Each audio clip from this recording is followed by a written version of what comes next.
What up, everybody, and welcome back. We are back. We took a little break last week, but we are back for another episode of These Corona Times. Hey. Episode 9. Episode 9, yeah. And of course, you're tuned in with your girl Tiffany and Dr. Simone and Brandon with the locks. What up, folks? Hey, if you are in Louisville, get at Locks by Jay, Judith Bentley. She is phenomenal. She's on Instagram, Locks by JB. So you can definitely look her up then. But she's phenomenal. She's the only person that touches my hair. We can all attest to that. Judith yes. is Yes. Can we get a little? She don't really talk that much. You get in, you get out. You didn't get out. Yes. You get out. She gets it done. On, and you're out of there. Yes. Mm-hmm.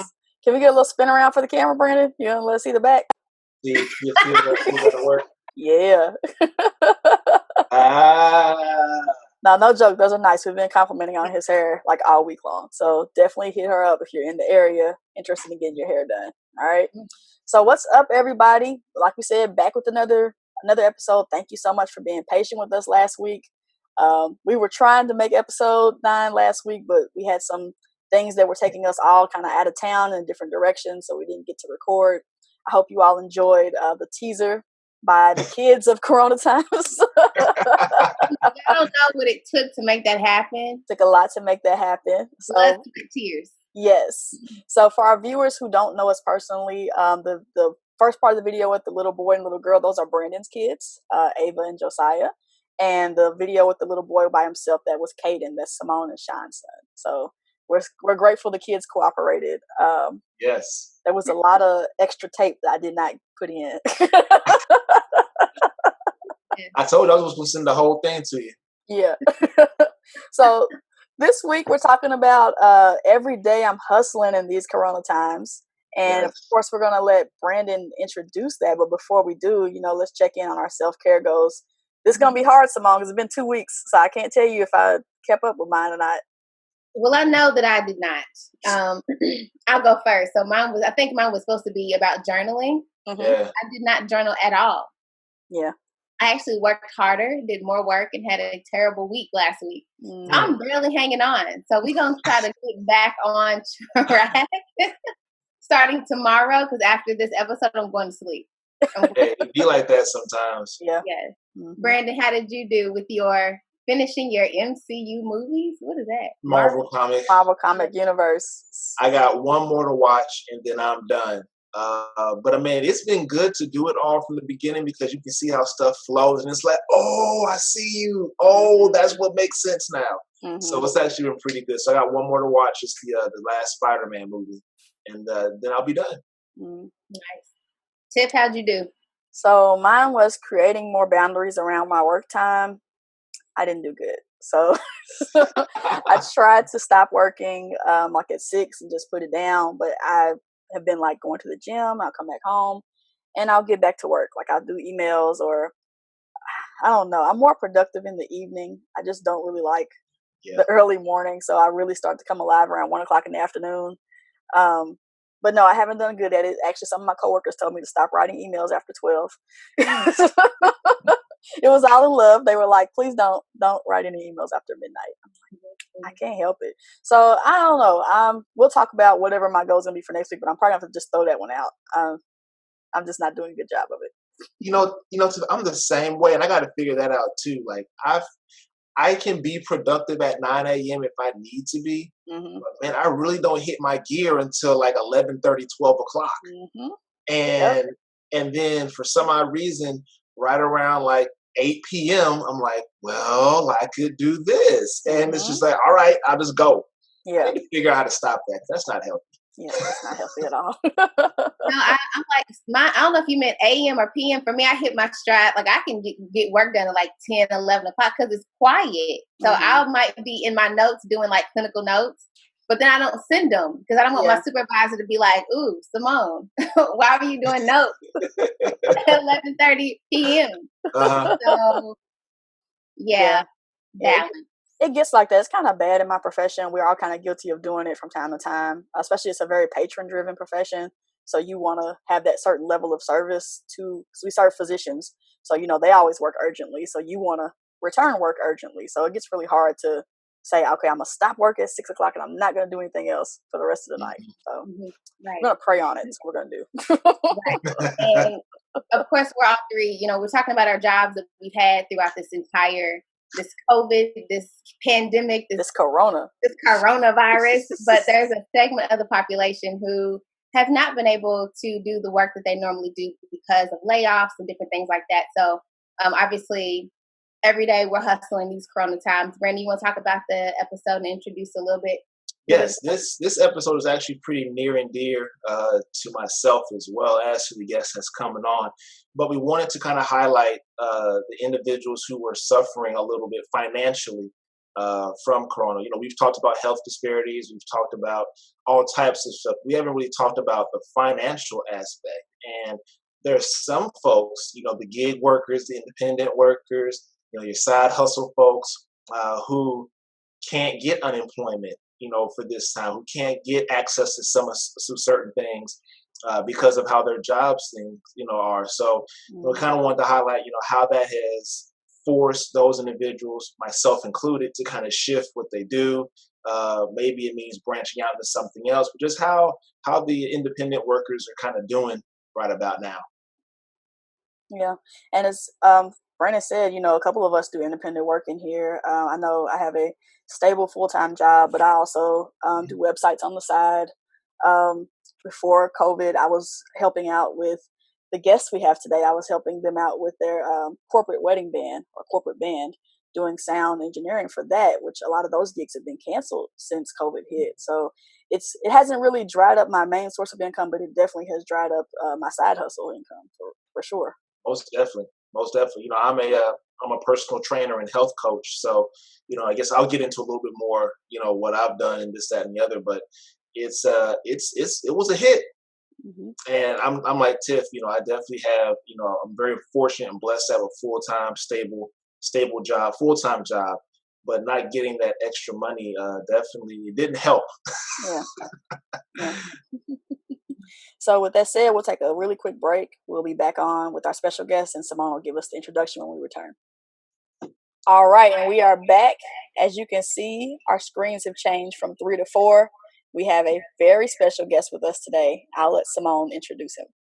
Well, this guest really just needs no introduction. I mean, if you're from Louisville and you're in the music game or whatever, you probably know Gipson-Goodwin. He is an independent studio session musician. He's a singer, songwriter, producer, musician under the moniker The Jazz Soul Metal Experience. He's also Tiffany's husband. So that's, important. In addition to playing for several bands, including the James Lindsay and company, Jenna Dean, Your Gods Lie, Destroy, the Ascension Band, the Quincy Brothers, Butchertown Grocery. He also works with Diamond Empire Band, which is a corporate musician singer group for weddings and private events and several other local area churches. So he does a whole lot, and it's important to mention all those things because during this season of this pandemic, he hasn't been able to do all the work that he is used to doing. And then of course, Brandon, as you talked about, a substantial chunk of your income comes from the independent training that you do. So we really want to talk to both of you about how this pandemic has impacted your lives, your financial life, and just all in between. So Joelle, thank you for coming, and Brandon, well, you always here. So thanks for sharing. How y'all doing? Joelle, first thing I want to ask Joelle is what you're doing with your hands. Hey, so how people be giving introductions and like people just be like, yeah. Yes, like a guest preacher. Right, yeah. I'm just waiting. Right. Joelle, thank you for being here. How are you doing? I'm great. I'm really great. I think I had like one day where I was feeling kind of weird. That was yesterday, but I'm feeling really, really good. It's been a blessing to be doing well in these times because I know a lot of people aren't. Mm-hmm. So I know for both of you, Brandon, Joelle, we definitely we have so many different things that we want to ask you, but we've talked about in previous shows how all of us kind of came to understand that COVID was a real thing. It took a while, right? And so I'm wondering, what were y'all's initial thoughts when COVID hit? Like, did you realize that you were going to take a hit like you did? So when did that realization happen for y'all? Oh, well, I guess I'll start off. Okay. I got you after this. Yeah, that realization hit me actually pretty early because there, like, a lot of things started getting canceled. I'll say that I would say March the 8th was the last day that I played a church service, and it actually was like the last time I played piano for a while. We had a church meeting the next day, which was my birthday, and at that point we were trying to figure out what was going to happen next. And, you know, everybody was just trying to figure out, like, are we going to have church? Are we going to have anything else going on? But within that week, like, pretty much everything got canceled. You know, a lot of people were thinking, okay, everything's going to be canceled for at least a month. Of course, most things got canceled then. Still haven't come back. And I just played my second church service since March the 8th today. Mm-hmm. Yeah. What about you, Brandon? For me, I figured really early on it was going to happen. Right when stuff just started, started closing up real quick, and then as soon as I heard the movie theaters were going to close, when I heard movie theaters, I was like, all right, the gyms are next. And I was at the gym training my clients when the order came through for gyms to close, and it was like, we got the gyms are closed. I think it was on a Tuesday. Yeah, it was a Tuesday. I was training my clients, and then it was on that Wednesday at like 5 or 2 or something like that. The gyms had to be closed, but I knew going into it that it was only a matter of time. It's just anything that has to do with being in close contact with people. I knew he was going to close, and so it was like, well, I wonder what's going to happen. But again, I was of the mindset, like Joelle said, oh, all right, we'll take the rest of the month of March off, and then we'll be right back in April. And then April came, and then May came, Right. And then gyms. I guess the gyms opened up right at about a month ago. Yeah, right the first week of June when they opened. Yeah. So I very well remember that time because, again, me and Joel's birthdays are right around the same time, like a week apart. And we had celebrated, like, Joel's birthday was like one of the last things we did outside. But we went to church that Friday to record for magazine. And I think even in our discussion, it was like, well, this will just be a couple weeks and we'll be back to normal. Everything will be fine. And it just hasn't. It hasn't come back. Yeah. And I know, for Joel, church is his biggest job. But I think slowly, once COVID hit, other stuff started to get canceled for him, which we thought wouldn't be happening. Like the wedding gigs or the showcases and all those things. And I would imagine it's one thing if there's some kind of disruption that's about to happen, so you can kind of plan for it.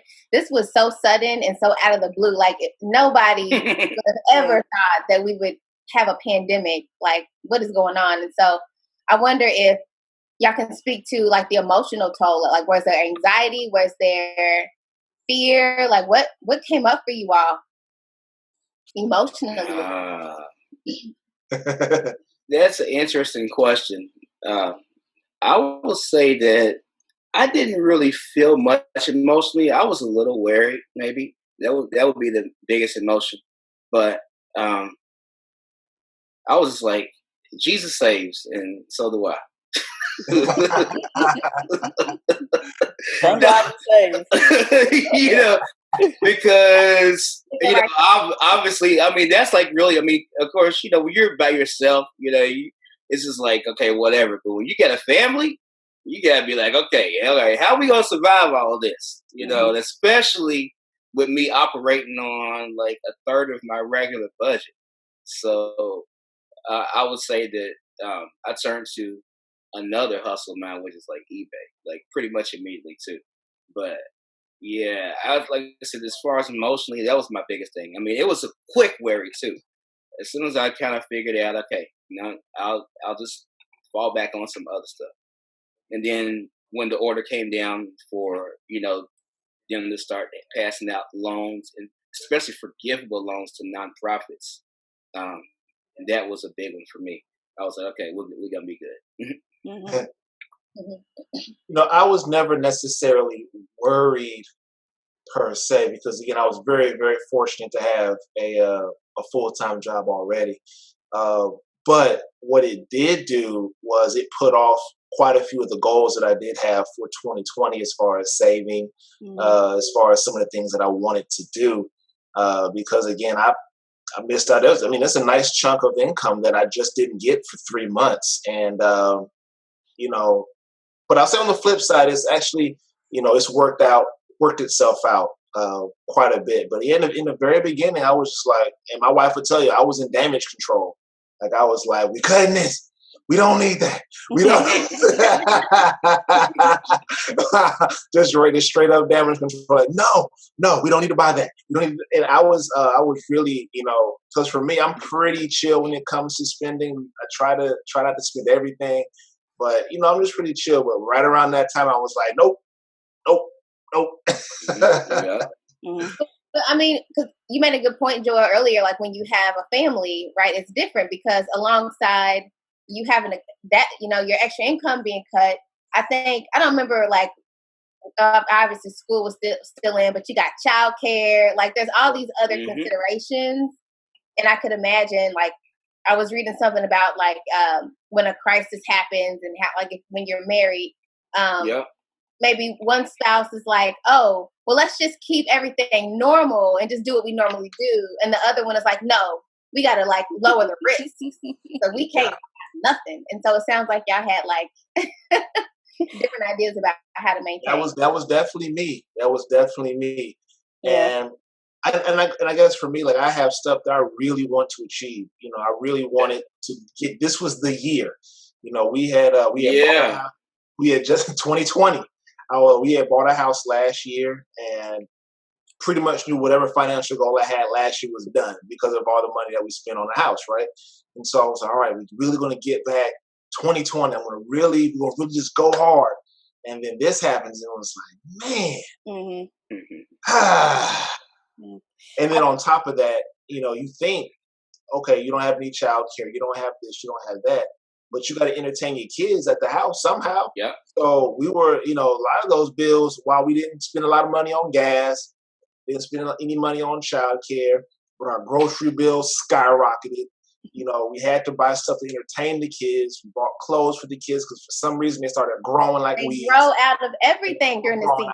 Everything. So about all of this, and we had to do this, and then we had projects to do around the house. It was this, it was that. So, yeah. So, Joel and I can't relate to this childcare burden that you all have. Right. We love our nieces and nephews, but that's been, I just to say one thing we didn't have to worry about paying for during this time was childcare. And I will say there was probably one day during all this where I think we probably both had our, like, okay, what is we going to do? Because, my job was talking about furloughs. And again, as I said earlier, all the side hustling I do is generally with my husband. He's good for throwing me under the bus and signing me up for stuff. So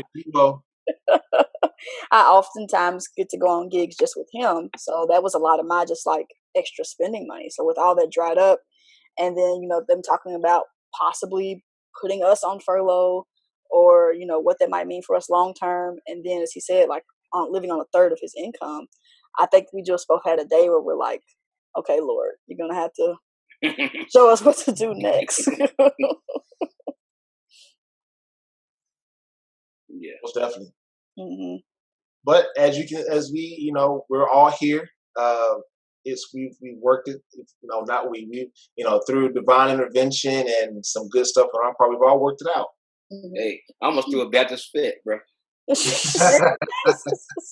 Do what you got to do, man. I'm still here.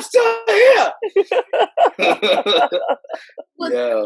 So I'm thinking back. So obviously we've known Joel forever. So my mom has told stories about, was it my mom who told stories? Something about Joel when you were little. Lord. go up on the keyboard and you would like hit the keys or something. And people didn't realize. Obviously, they didn't realize how talented you were going to be. Obviously, when you were little and you were just up there messing with the keys or whatever. I didn't either. What'd you say? I said I didn't either, honestly. Well, I wonder, like, for both of you all, how did you stay motivated to, like, for you, Joelle, like, staying motivated to continue, like, perfecting your craft, knowing that a lot of the work that you were doing, you know, you didn't have that same outlet. And also for you, Brandon, you have to stay in shape. You can't get flabby over there. How did y'all stay motivated to kind of continue doing what you do? All right, I would say working with other bands. There were people that would send me music via email or Messenger or whatever, and they would ask me to just lay down some keys or whatever. Thankfully, I got keys to the church, and there's like instruments there, so I've been able to do some of that. Besides that, like, honestly, I definitely poured myself into like the side hustles, like eBay and stuff. So I actually didn't touch the piano nearly as much. So I'm a little bit worse than Brandon probably was. But yeah, I didn't touch the piano as much. Like I said, I definitely was just like, okay, I got like other things I can do. I mean, it's always honestly in the back of my mind, like, what if I can't play piano one day, or what if something happens and things dry up like just forever? What do I have to fall back on? So, I'm always thinking of stuff. My wife would tell you, I'm always thinking of stuff. Yeah. Mm-hmm. I'm gonna ask that question in a minute, but I'm gonna let Brandon answer first. For me, my motivation was, and this is gonna sound cheesy. It's gonna sound a little bit cliche, but I had the mindset of my clients still need me, and so during this time, I was still able to post a lot of free stuff, on Facebook, on Instagram, and to really try to keep my clients and others motivated. And for me also knowing that there's got to be an end to this. The gyms are going to open up. And so I'm either going to go back not knowing as much as I did before because I didn't keep my brain sharp, or I can go into it. I can go back into the reopening, understanding new practices, new things, adding new tools to my arsenal. And I was like, okay, I gotta try. So I was trying different stuff, and I was to be honest, there was some that I didn't want to do it. Like I would get up, my wife would tell me, and she was like, you don't look like you want to go downstairs and work out. I was like, I don't.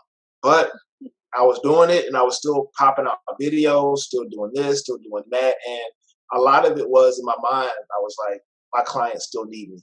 I can't, I have to be an example for them. I can't tell them, oh, you can be active during COVID-19 or Corona, but I wasn't being active. Like I felt I couldn't go that route. Mm-hmm. Mm-hmm. So when we're talking about like continuing to stay relevant or active and motivated and creating additional streams of income, what do you feel like COVID has taught us about the importance of creating those multiple streams of income? It's mandatory. I know that's right. It's mandatory. It is mandatory. Because there are some folks who, I think were forced into having multiple streams. Some folks who were furloughed started doing side jobs that were relevant to the times, whether it was Instacart, whether it was Amazon, whether it was delivery drop, whatever the case may be.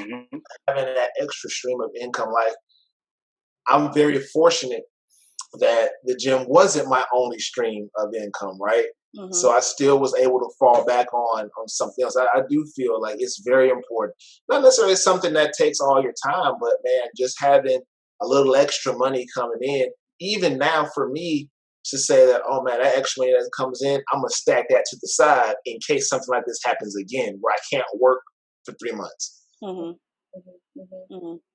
I would say, oh, go ahead, Simone.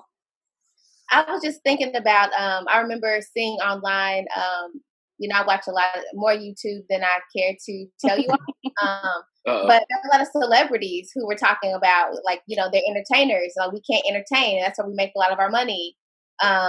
And if you think about, especially as Black people, we're always talking about what it means to build wealth and to be entrepreneurs and to work for ourselves. And when you work with people, that's like the goal, right? But in this period of time, it's almost like, well, dang, if that's all that I do, I'm kind of out of luck. And so for me, like, of course, I work at a counseling center.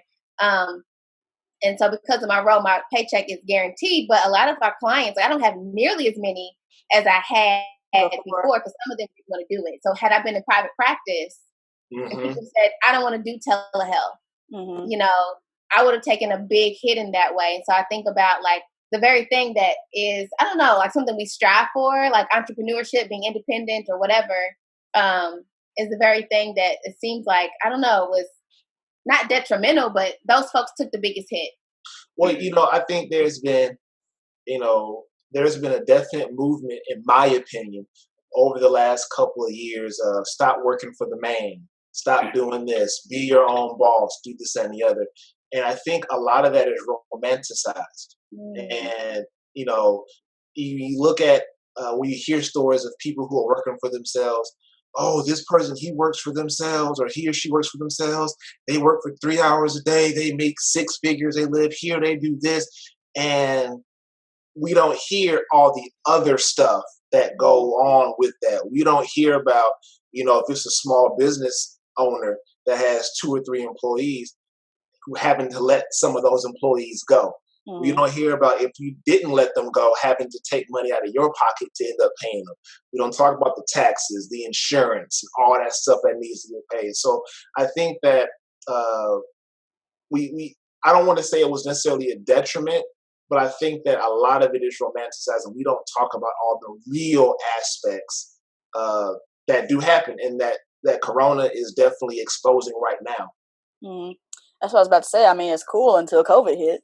I mean, there's just a lot of things sometimes in that starting your own stuff that you probably run into snags along the way as a small business or entrepreneur. But I think this has created more challenges. I mean, I think about my own job and I worry because we work from home right now, right? But the reason some of our people got furloughed was because there was nothing they could do from home. So wow. Amazing. Yeah, so I think just being saved by the fact that I'm able to work remotely is just a blessing in itself. But what I have learned about the multiple streams is that they are very important. And I think before COVID, Jill says a lot, we should write a book, or we should do this, or we should start that. And a lot of times I'm like, yeah, one day, we can get around to doing that. But I think Corona has taught me about multiple streams of income is that the time is now. Like, while you do have this time on your hands, if you're able to start doing something that can bring you revenue, then you should try it. It can't hurt anything right now to step out. And I can't relate on the same level as you two by any stretch, but we do have back in Louisville, we do have a rental property. And so our nice. What do you call it? Manager, or the person who property whatever manager. it is she does. She when all this started, she sent an email out to everybody. She said, just be prepared for your renters to not be able to pay. So just be prepared. And I was like, what do you mean? They might not be able to pay. Right. So, wow. About just the possibility of that, and how that money is guaranteed every month. Like, we chose these people because they were reliable, and then because of what was going on, they could be unreliable. No fault of their own. But it does make you think about, like, what other things could we be doing just in case this happens again? And that kind of leads to the other point of, like, we have if you look at the maps on CNN, it looks like this thing is ramping back up again. Yeah. North Carolina, our gyms are not open. So if you lived here, Brandon, you would not be working probably. Yeah, most wow. Wow. So with that happening, and y'all are doing way better than we are in Kentucky, but what are y'all thoughts about this, possible resurgence or second wave? Joel? Yo, if it happens again, then I'm starting a sermon series. And I'm gonna become a television evangelist, and I'm gonna find a whole bunch of people to get money from. Said I'm gonna sing. Oh, wow. I'm gonna sing all hymns, and I'm gonna attract that crowd that's just getting Social Security. And and they ain't got nothing else to do with their money but send it to the televangelists. Disqualifying. It would be completely. That was horrible. Okay, in all seriousness, so we do have the side that we've been doing the side hustle stuff, just the eBay stuff, and I think it's been we've actually had some success, and I think part of the reason is because now I would say like the first maybe 2 or 3 weeks when the COVID hit, everything was so slow. Like music was slow, like the selling music and comics was real slow, and of course everybody was prioritizing sanitizer and food and and paper towels. They were prioritizing paper towels, but like you get like 3 or 4 weeks in the house, then you get real bored. So all of a sudden, like sales started skyrocketing. And I was like, yes, this is great. So I think that, I've definitely been just watching various markets and also looking into starting a couple of businesses too. So just watching various markets. And I think that's really been essential to figuring out what to do next. So yeah, we do have like plan B, C, and D. And Lord willing, we'll actually, regardless of if things get worse, hopefully we'll be able to get some of these things out. I'm right there with you. For me, looking at different things to do, which honestly I should have been doing in the first place. Tiff has been on me for years about doing my website. Now he said it here live. Yes, right, exactly. She's been on me. She's been on me for years about it. And so, for me and my thinking is, because we're in Kentucky, we're doing a whole lot better than the rest of the country. Like, I think I was looking at some map and it was like red and yellow, and then you see Kentucky being green. And it was like, okay, maybe we're good. But, I'm thinking about doing a whole lot more stuff digital. So that I can, I'm able to connect with my clients a little bit more that way. So that way I can just do, consults and evals and do a whole lot of those things just over the internet and kind of go from there. So I do a lot of stuff from home anyway. Why can't I do that? Yeah. So I'll just add to that. Although Kentucky's doing better, I will say Joel is playing at one of the only churches that are open right now. Joel works at 2 churches, and one of those churches is not yet open. So it just shows you how, although we might be doing better, things are just kind of slow. Oh yeah.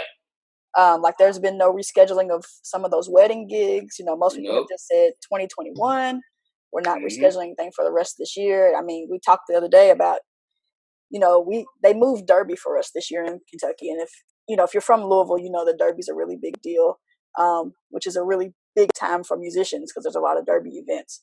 Derby is supposedly going to be in September if that happens, because what we have going on now, of course, which is happening all around the country, is while we are in a better position, the case numbers are increasing. Let's just be honest. So as we're approaching fall, and many people are expecting a resurgence, I think people are just starting to kind of timidly open, or timidly start gathering back together and doing things. And Brenda, that helps me remember that you also do security work too. So Derby time, that was, I'm sure, a lot of money that you would have gotten from being a bouncer or whatever it is you whatever. A bouncer. Enforcer. That's it.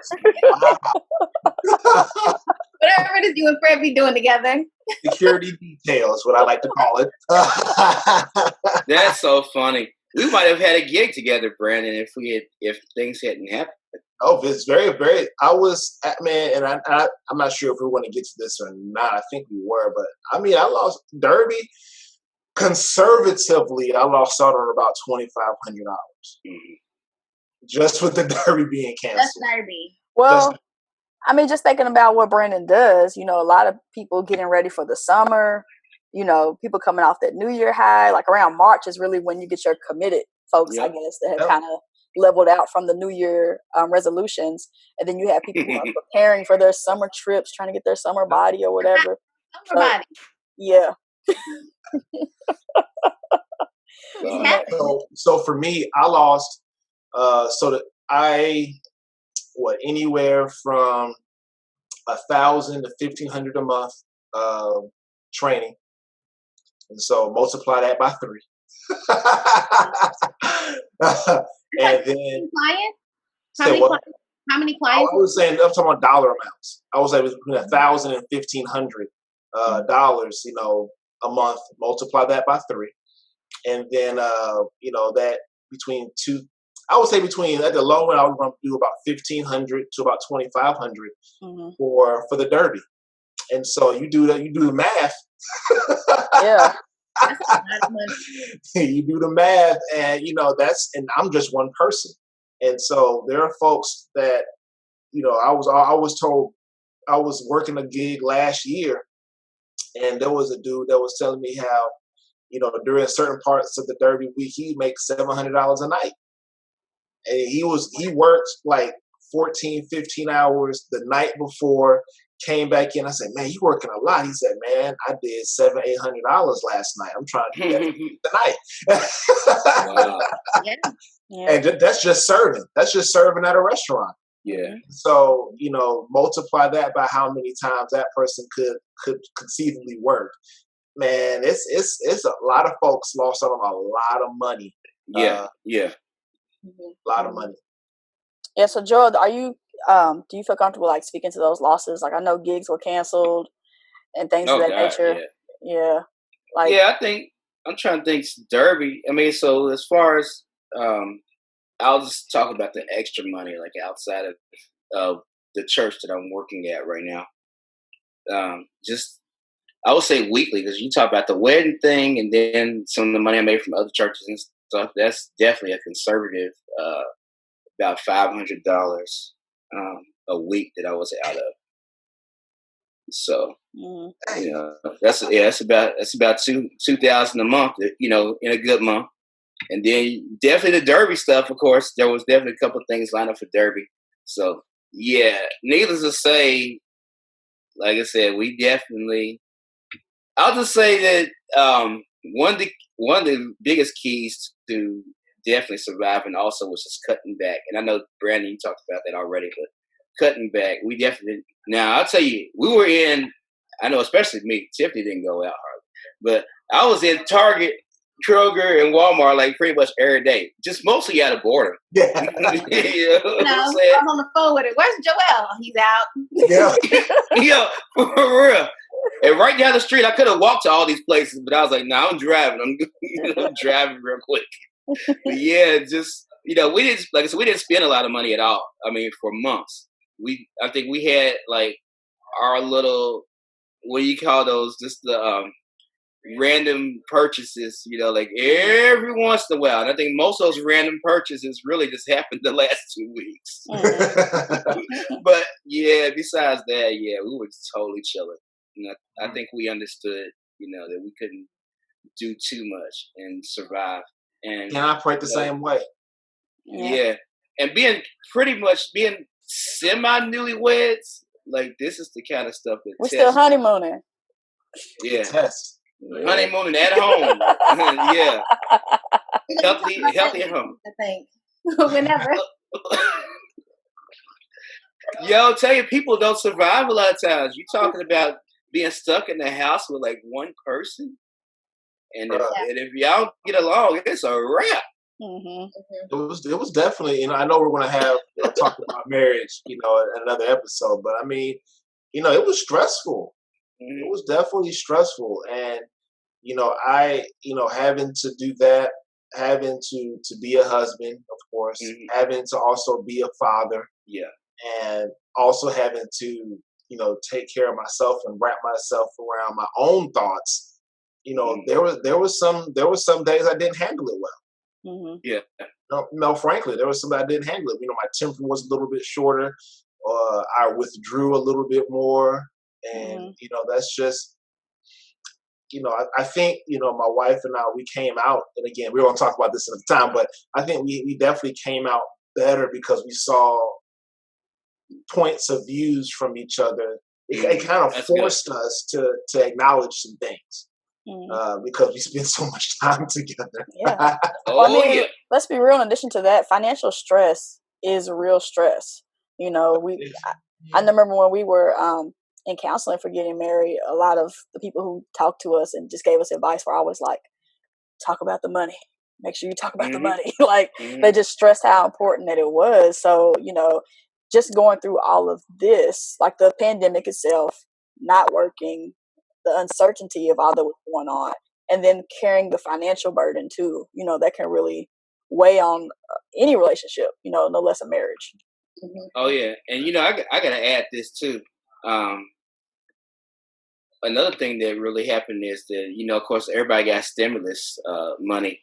I got my stimulus money maybe like 2 weeks ago. Wow. So we stimulus right to the mall. we did. It was just in time for us to go out of town for sure. We did stimulus to the mall. Lord. But nah, we made sure. Obviously the bills were. Some bills that need to be paid were paid and stuff. But yeah, like I said, that's why we had our little splurge moment. But yeah, we definitely took care of stuff. But yeah, that I was living without any of that too.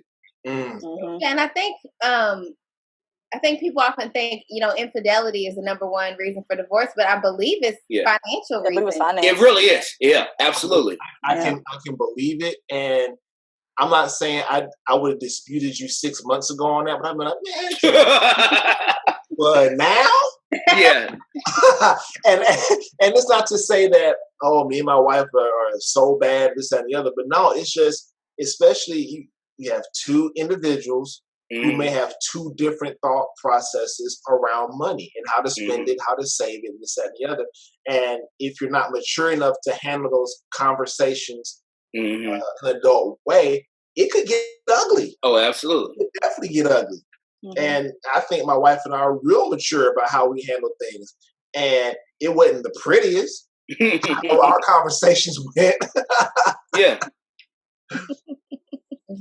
So, Simone, go ahead. You want to say something? No, go ahead. Okay. I was going to say, so since we're kind of halfway in, halfway out, and I mean that by halfway open, halfway closed, still, in your own individual, lines of work, what are you doing to continue to be creative in the midst of COVID? I know Brandon's gone back to the gym.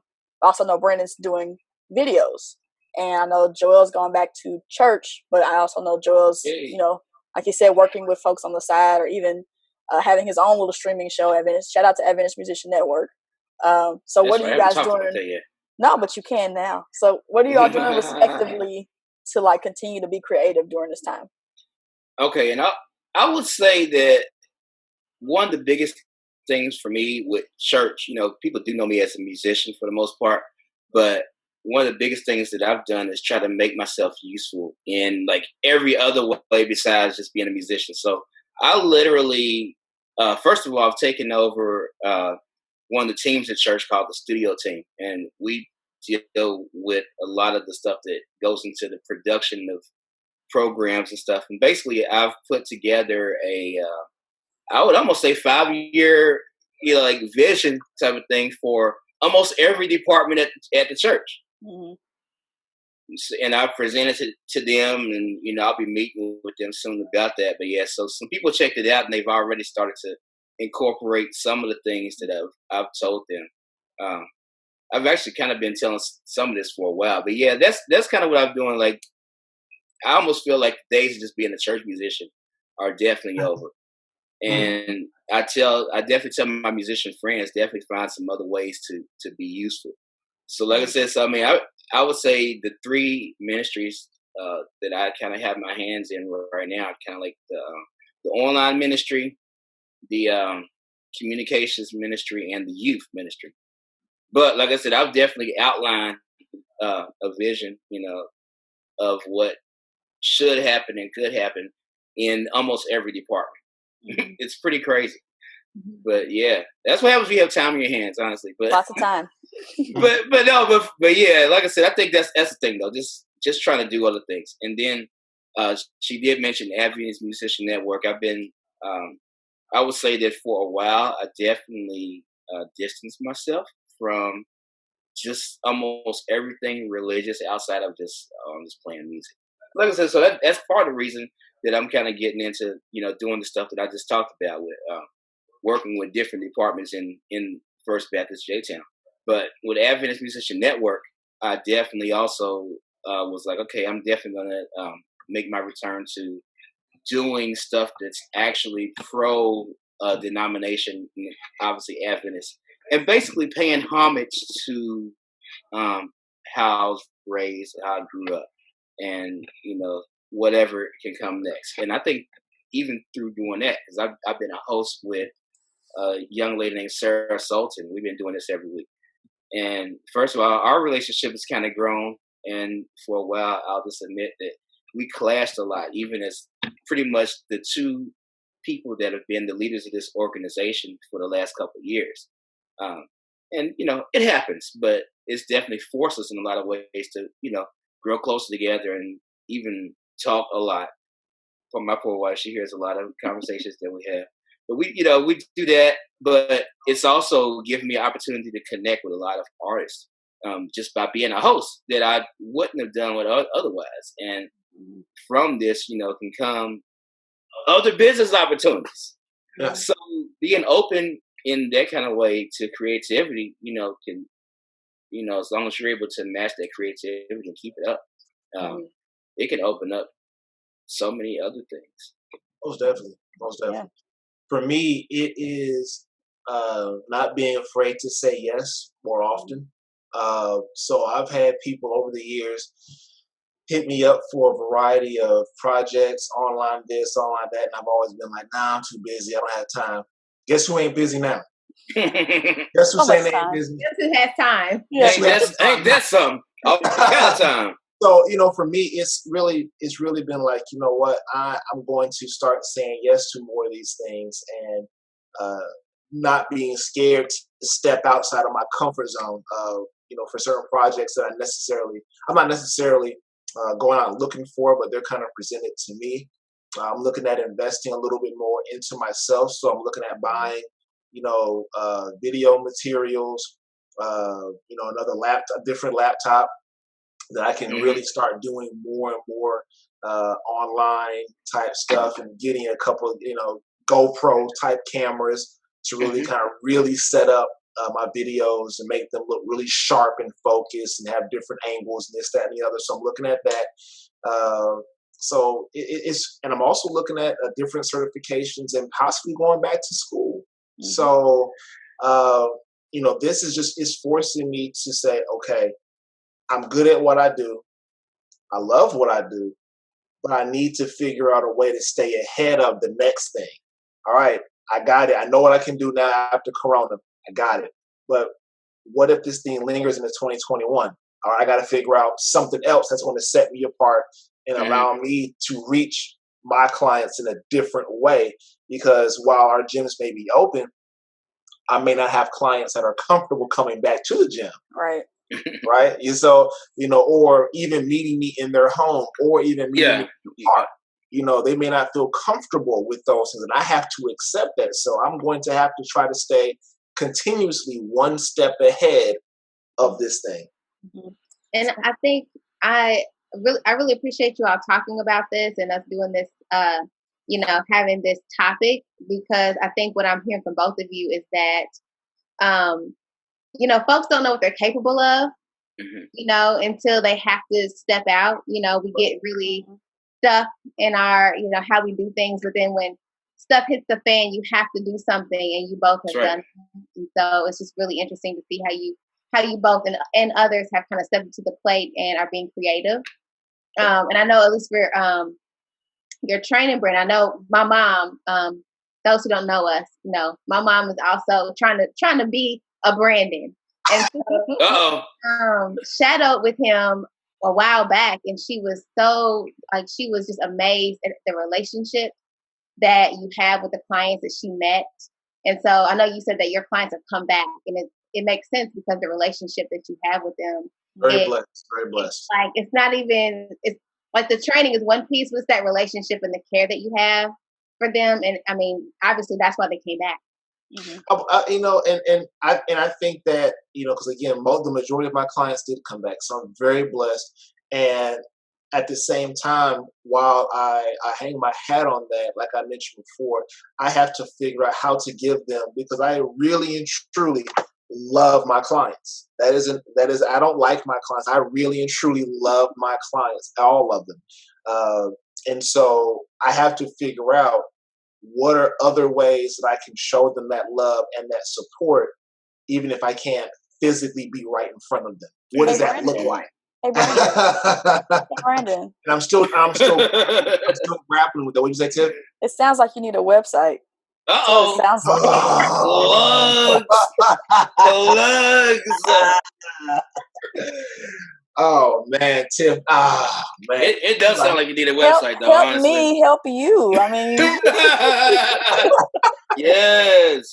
You're right. Again, folks, I'm using this as an accountability thing. Tiff has been on me for no less than about 3 or 4 years about having a website. The time is now, friend. The time is now. Yes. You might get a COVID discount if you go ahead and try to get it. Uh-oh. Hey, that goes for everybody out there. She, okay, not the discount, but not the discount. She does websites, people. Yeah, so when y'all talked about earlier, I think Brandon may have mentioned it, just trying to invest in yourself more. I know that was my goal for 2020, was going ahead and stop playing and put my little website, social media thing out there. And I did that, but like, it's difficult because again, it's not a big venture. I didn't lose a lot of money if nothing happens to it, but at the same time, just continuing to build upon your own skills, continuing to invest in yourself. I even look at this, what we're doing right now, as an investment. I would say prior to, we didn't really know anything about this venture, how this would work, what we could do to pull this off.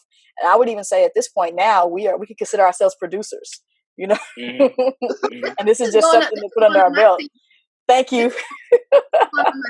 That's real though.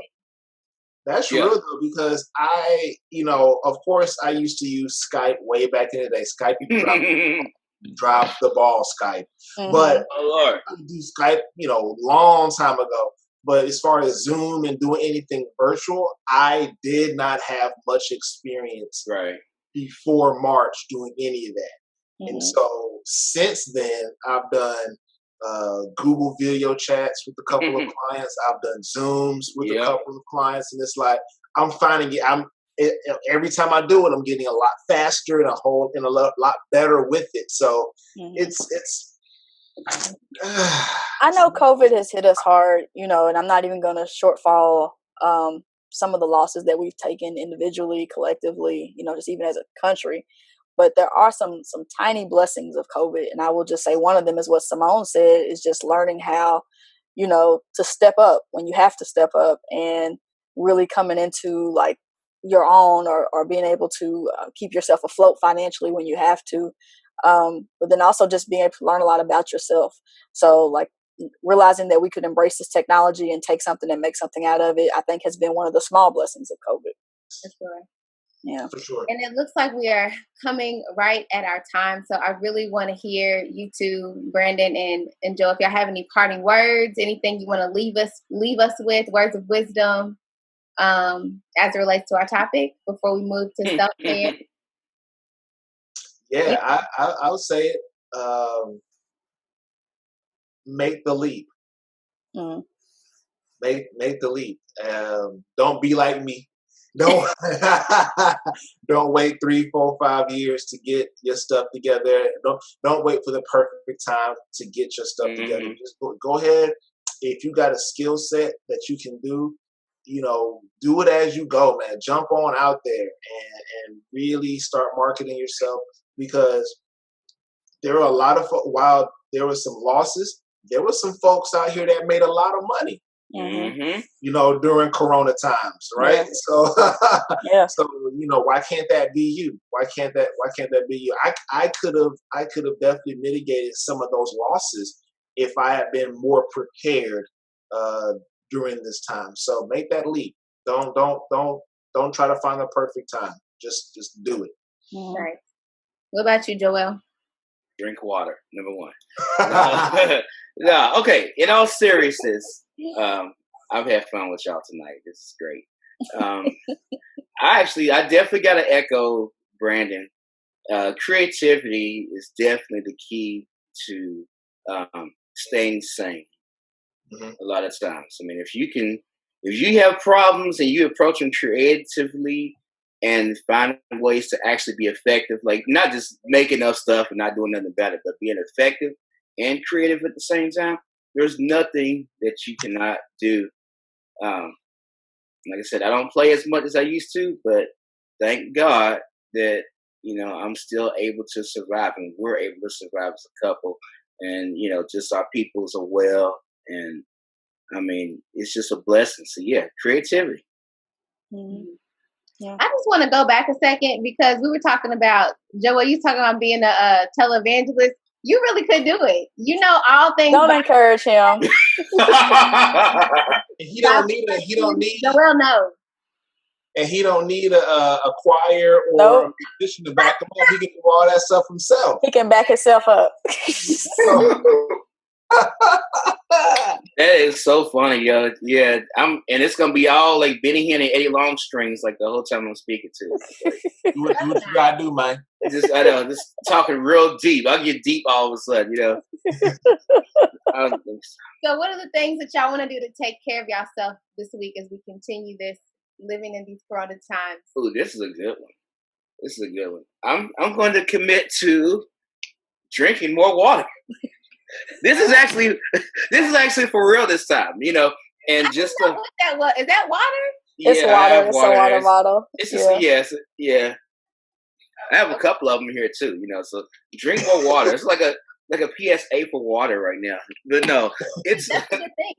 Yeah, oh yeah, for sure. But I think that one thing that this whole time has definitely taught me is that we can all stand and take care of ourselves, and it's cool. Like when you have a gym, for example, to go to, but then when those things close, it's like how consistent can you be? So I'm definitely learning ways to try to be as consistent as possible to try to reach my health goals, and I would say that that's one of the things. And then also I've gotten a few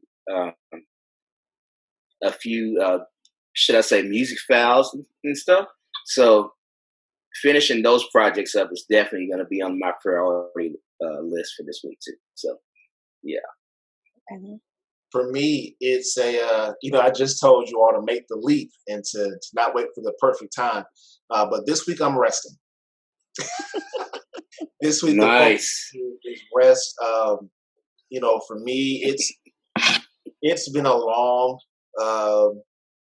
it's been a long 4 months for me personally, and I just feel really worn down. I just feel tired. My mood, I was telling them earlier, my mood has been up and down a little bit more, and I'm using this time to rest, to actually take naps, get some sleep, to really just take care of my body. I'm getting, and it's weird. I know when I need to sleep more, I'm starting to get random aches and pains. And so I'm really going to start, really going to rest this week. That's going to be the goal. You want to go, Simone? Yes, I can go. So I'm going to be practicing what is called radical acceptance. That the next all right are going to be, they're not going to be good. Okay, I have 2 more weeks of internship. I have paperwork out the wazoo. That's good though.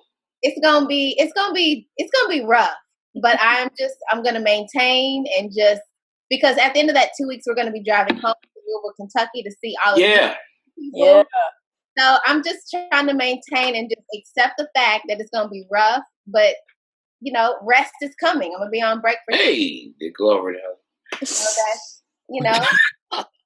That's what I'm gonna do. I think rest is almost a theme. I wish I was getting rest this week. That's not gonna be the thing. No rest. But when you said the rough, I'm sorry. I just I was in church today. Like, this is my second church service of since like March the 8th, and I just couldn't help but think, I'm climbing up. Oh my goodness!